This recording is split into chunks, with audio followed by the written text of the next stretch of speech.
How's it going, everyone? This is Wimbo. Today we are going to do another quick Blender tutorial. It's about how to make the brush. As you can see, I made like two different brushes here. They are almost identical. It's a little bit the length of the brush. But what I really want to show you, there are like two ways to how to make these hairs look very realistic, and there's an easy way to do that now because we are introducing a geometry node in the starting of Blender 2.93 version, and this is the current you are seeing. This interface is in 2.93, and I'm also going to go over some feature that updated for Blender 3.0 alpha. Right now it's still in the testing phase, but there's something we can do about it. Yeah, let's get started. So usually when you trying to do anything hairs inside a Blender, you will typically think about the particle system, right? And if you have ever had experience that, it's pretty easy to do, just adding some kind of like a geometry shape, and then basically you can just select that and adding a particle system, and then you getting select the hairs going on. Then you're gonna have some crazy hair going on, and you're gonna drag all the lengths, and you're gonna play a lot with this settings. You need to check the advanced randomize rotations and shapes, a bunch of stuff. It takes ages. If you ever done that, and after do this, and then what you're gonna do in order to form this to this shape, you have to go to the particle editings and really using something to kind of shape it up, and it just takes freaking forever. That's why I don't really like it. And then a lot of times when you're changing the edit mode, everything is just kind of annoying. So my problem for this type of thing when you're rendering or modeling a actual brush is that I'm using a cylinder, the very thin cylinder. Basically you can see here, if I'm going right here, it's a very thin cylinder that I built. It's just like I just call it's like a hair, and I'm utilize that as the particle system. Use a particle system to actually as an instance. So you can, open it up the settings that you can utilize that. That's the traditional way that you can do a bunch of things right here. Under the render settings, you can set render as object and then pick the instance object like that one in order to do that in the particle system. Well, today's videos are all about geometry node, which is a brand new feature in Blender, and I really don't want to dive too much in here to using the traditional particle system, because there's several flaws with that. First of all, it takes a long time to set it up and do testing, and also second is can be pretty computer calculation intense when you're doing really fine hairs and with very strong density. If your computer is not powerful enough, a lot of time it's gonna go crash on that. So I'm using another one right now because of the geometry node here. Let's go to the geometry node tab. Since you are using a Blender 2.93 version, so you have that. So see, when this is the one, here's the one particle system that I built. So when I click that, there's nothing going on. But if I utilizing this one, this is the geometry node I actually built. So if I'm gonna click that, you will see something going on here in the geometry node. In here, because again currently is 2.93, there are some nodes that are available in this version, but I would say I can quickly go over the ideas about utilizing these nodes, and I will run you update on the 3.0. So start with that. The geometry nodes is basically is a very cool thing. I would say is because it's actually considered as a modifier. So what the modifier use? We all use modifiers in the Blender. Having geometry as a modifier, basically you can copy and paste a modifier to any object. So if we're saying if I can just having a regular items geometries that I made, what I can do, I can just adding a geometry modifier, and then this is a default one. There's nothing input out, so I can actually just select the one that I already built. Boom, it can just copy sync the setting in there immediately. Because if you're using the particle system, it's a little bit tricky. You can still copy the particle system, but for this one, you can do quite a bit of stuff when you're working with animation. A bunch of stuff you can do. And also this is kind of like, I was thinking this is really like a procedural modeling, because when I hear procedural is usually talking about the procedural texture, because you're using all the math and everything. But now we can utilize this procedural steps to model stuff, and that's pretty cool. And the one I'm actually demonstrating now is basically primarily focusing on the hairs and the instancing stuff. So start with the default setup, right? So you can definitely do a screenshot of this, and once you build later on, you can still use in 2.93 in this version, but I will show you what's going on for 3.0. So let's just unhook these two things. So primarily is because this guy is the default setting, so it's like this, right? Nothing going on. It's just adding a default one where you just started. So it's input and output. These are two ends. What we wanted to do is that if we definitely want to using this one, it's called a point distribute. Basically, this is like the magic stuff. Like once you put it on, it actually just kind of randomly make your geometries become something, like instancing it. Like let's do 5. So these are just our random stuff. So what we need to do, we actually need to get some geometries to utilizing this in here. So basically, we are actually going to use the hair, the very thin hair that I made, to instant over here. So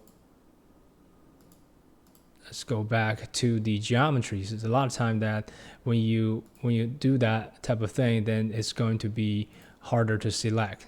So I think the best way to really let me run down a whole thing to actually help you understand this is by doing step by step. So let's go hook on this one, and then the next thing I'm gonna add it on is not these two. It's going to be the point instance. So once I have that, you can see here we have some hairs going on because I pick up the hair as the instance that I made and put in here. Is just like I would say just like the particle system that you just need to have object to instance. And then the next thing is I'm gonna increase the density, which is how many hairs. So I think the one I did was 2000. Yes, like that. And then as you can see, this is like the shape doesn't look like the one we want. That's why we need to randomize or control the shape, the scale of the hair, and also the placement or rotations of the hair. So let's get started with the first attribute randomization. So we can just gonna plug this thing in here. As you can see here, I already have some numbers in there, and the attribute is more like the factor that what you control is basically in this one. Attribute is randomized only on the scale side, and then the next thing I'm going to do is randomize the rotation. So because I wanted to get this thing kind of getting close a little bit, it's not that I open it up. So I put in some number in there so I can actually control that with the minimum and the maximum rotation. You can definitely play around these numbers. The reason I don't want to go specifically too much on the numbers, how I set things up, because these are, you just need to play around with it, and then you understand how these things works. I just wanted to see the bigger pictures, how these things get done.